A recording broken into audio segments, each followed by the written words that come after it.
Bienvenue à TRF Chronique, épisode 17. Aujourd'hui, on va parler d'une soirée de première à Paris.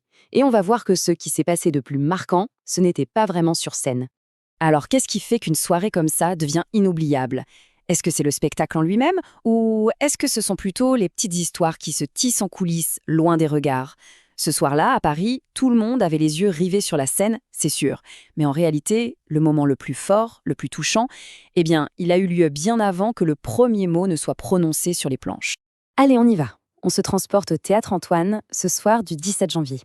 Un lieu mythique de Paris, et l'ambiance, elle est électrique. C'est donc la grande première de la nouvelle pièce de Francis Huster, En thérapie. Il faut vraiment s'imaginer la scène. Une foule chic, les conversations qui fusent, cette espèce de frénésie qui précède les grands moments. Ce n'est pas n'importe quelle soirée, c'est le rendez-vous à ne pas manquer dans le Paris culturel. Tout le monde est là pour célébrer un géant du théâtre. Et quand on dit tout le monde, il suffit de jeter un œil. Claude Lelouch et Valérie Perrin, Antoine Duléry, Stéphane Guillon, Raphaël Personnaz, Dominique Besnard, bref, le gratin du cinéma et du théâtre français. Ils sont tous venus pour soutenir leur ami Francis Huster. L'attente est énorme, mais le vrai spectacle, celui qui nous intéresse aujourd'hui, il est sur le point de se jouer, mais pas sur scène. Et oui, parce que derrière les flashs des photographes et toute cette agitation, une autre histoire, bien plus personnelle, commence à prendre forme. Et là, soudain, tout s'arrête. Le brouhaha s'estompe. Les regards convergent vers une seule personne qui vient d'arriver, Christiana Reali. Son arrivée est un événement en soi. Mais ce qui frappe encore plus, c'est qu'elle n'est pas venue seule. À ses côtés, il y a leurs deux filles, Elisa et Toscane. Et là, on a ce tableau de famille. C'est à la fois simple, discret et incroyablement puissant. Et c'est là qu'on assiste à la scène de la soirée. Le geste qui dit tout. Devant tout le monde, Francis Huster et Christiana Reali se prennent dans les bras. C'est une accolade chaleureuse, sincère, profonde. Pas de gêne, pas de faux semblants, juste des sourires, une tendresse évidente. On sent une complicité qui a traversé le temps intact. Et forcément, ça interpelle. Comment est-ce possible? Après tant d'années de séparation, comment une famille peut-elle apparaître si unie, si soudée? C'est une image assez rare, il faut bien le dire. Et pour comprendre, il faut se pencher un peu sur leur histoire. Alors, revenons un peu en arrière. Pour comprendre ce lien si particulier, il faut connaître les grandes étapes de leur vie commune. Tout commence en 1991, c'est leur rencontre. S'ensuivent 17 ans de vie commune. En 98, c'est la naissance de leur première fille, Elisa. Puis en 2003, Toscane arrive. Et puis en 2008, la séparation. Mais ce qui est incroyable, c'est que même après ça, le lien n'a jamais été rompu. On le voit bien aujourd'hui, ils sont peut-être plus proches que jamais. La fin de l'histoire d'amour n'a pas été la fin de la famille. Loin de là. Et c'est ça, le point clé. Leur rupture n'a pas été une fin, mais le début d'autre chose, un nouveau chapitre. C'est la preuve que certaines histoires ne se terminent pas, elles se transforment, elles évoluent.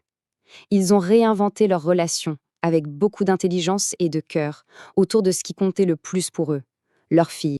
Et justement, parlons-en de leur fille, Elisa et Toscane. Elles sont au centre de tout ça. Francis Huster l'a dit lui-même, « Mes filles représentent le trésor de ma vie ». Et quand on voit cette photo de famille, ce soir de première, on comprend que ce ne sont pas des paroles en l'air. C'est une vérité profonde. C'est sa plus grande fierté, ça se voit, ça se sent. Et ce qui est formidable, c'est que chacune a tracé sa propre route. Elisa est à Paris, elle travaille dans la production, en plein dans le monde artistique, comme ses parents en quelque sorte. Toscane, elle, a choisi une autre voie. Elle vit à Londres, elle est diplômée d'une grande université, un parcours plus scientifique. D'ailleurs, elle a fait le voyage tout spécialement pour être là ce soir. Deux parcours, deux personnalités, mais un soutien mutuel et un amour pour leurs parents qui est, lui, identique. Et Francis Huster, toujours avec cette pointe d'humour et de tendresse, ne rate jamais une occasion de rendre hommage à leur mère. Il a cette phrase géniale. « Elles sont très belles, mais ça, c'est grâce à leur mère. » C'est dit avec un sourire, mais ça en dit long. Ça montre tout le respect, toute l'admiration qu'il a gardée pour Christiana. C'est beau. Et là, on arrive à un point assez fascinant, parce que ce soir-là, il y a une sorte de miroir incroyable entre ce qui se passe sur scène et ce qui se passe dans la vie. Parce que dans la pièce, En thérapie, Francis Huster joue un rôle extrêmement lourd. Il est un thérapeute qui est lui-même complètement au bord du gouffre. Il essaye de sauver ses patients de leurs démons, alors que sa propre vie, elle, est en train de s'effondrer. C'est une pièce sur la fragilité, sur les doutes, sur les regrets. Chaque séance de thérapie qu'il mène sur scène, c'est un peu un miroir de ses propres échecs, de ses propres failles. C'est une mise à nu totale. Et quand on pense à ça, et qu'on le voit dans la salle, entouré de sa famille si unie, le contraste est juste saisissant. Du coup, la question se pose, n'est-ce pas?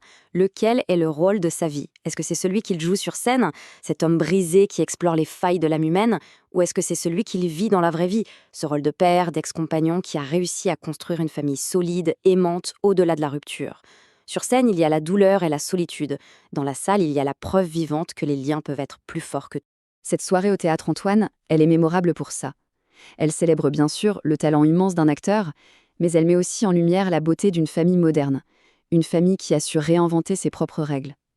Et elle nous laisse avec cette belle idée en tête, que les plus belles histoires, finalement, ce sont peut-être celles qui continuent de s'écrire, loin des projecteurs, bien après que le rideau est tombé.